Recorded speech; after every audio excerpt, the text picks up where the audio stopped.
Hey guys, welcome back to the channel. My name's Cole and tonight I've come out to the beach because tonight I want to try an image of the Milky Way with my new camera lens, the Samyang 14mm f2.4 lens.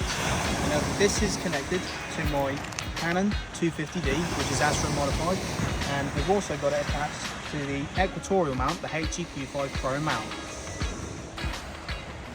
Now then guys, traditionally, when you're imaging the Milky Way, a lot of people tend to use just a regular tripod or a dedicated star tracker.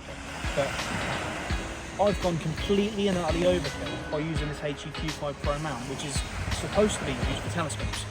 Now, I thought, why would I bother spending more money on a star tracker when I've already got a perfectly fine equatorial mount? So all I did is I bought some little attachments, which has allowed me to just thread on my DSLR straight onto the end of this tracker. Powering the tracker and the camera is my power bank, which we've got running here. There's a 606 watt hour, so it's not going to run out anytime soon. That'll last the whole night, and on a full charge typically will last me at least a week, which is actually really good. Now, a couple other things I thought I'd mention tonight is do heater strip.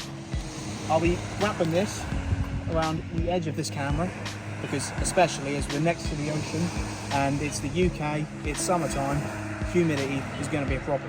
So we need to make sure that this lens and all the glass around it has a constant supply of heat, making sure we don't get any dew building up on the surface of that glass, because it'll fog up and it'll ruin all of the shots of the Milky Way, which we're trying to do tonight. And not only that, we only have an imaging window of about 1 hour as the moon rises at about 12:30, and at the minute it's about 11:30. The only other thing I thought I'd mention as well is we've got our intervalometer. This is how we're going to be taking the exposures with the DSLR. We're going to automate it. I'm not sure exactly how long our exposures are going to be yet. I think around 2 minutes, but we'll find out soon enough with some test shots. In terms of the actual imaging settings, I reckon it'll be around f3.2, although we could go to f2.4, which is the maximum light collection this camera will give me.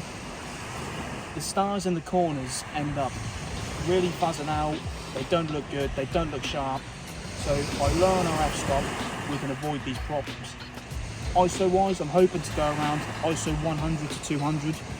Again, we'll see how these look in the exposures, and yeah, I'll see you guys soon.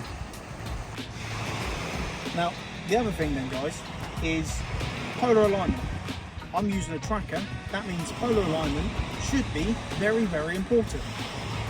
But I took, personally, some test shots the other night with this HEQ5 Pro mount with my new camera lens and camera.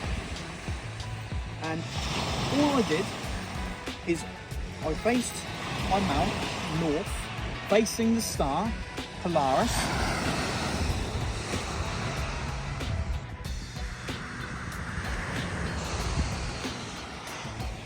And when I did that, I thought it's not going to be perfectly polar aligned. I haven't looked at my polar scope for anything. So I got it going. I set the camera lens to where I wanted it to go, and I took a 2-minute test shot, and I had 0 star track.